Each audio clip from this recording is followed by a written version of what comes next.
अशा प्रकारच्या अफवा पसरवणाऱ्यांना त्या ठिकाणी त्यांची जागा दाखवली पाहिजे। अलीकडच्याच काळामध्ये आपल्या भारताने अमेरिकेसोबत एक मोठा समझोता केला आणि त्यामुळे अमेरिकेचं मोठं मार्केट हे आपल्याला ओपन झालं। पण काही लोक याबद्दल अफवा उठवून राहिले आहेत की भारताने आपली बाजारपेठ अमेरिकेच्या कृषीकरता खुली केली। स्पष्टपणे सांगतो, मोदीजींनी स्पष्टपणे सांगितलं बाकी सगळ्या गोष्टीत करार होईल पण कृषीच्या बाबतीत करार होणार नाही।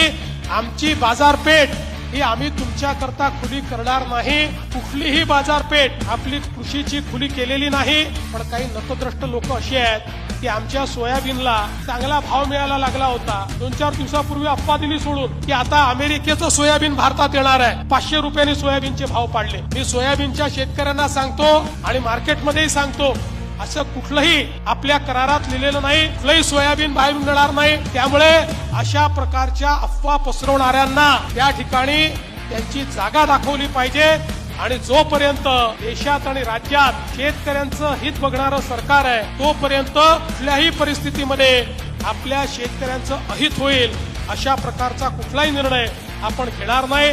त्यामुळे आपलं डेअरी सेक्टर असो, आपलं कृषीचं क्षेत्र असो, कुठलंच सेक्टर आपण अमेरिकेकरता किंवा युरोप करता ओपन केलेलं नाही, हे देखील या निमित्ताने मी नमूद करू इच्छितो।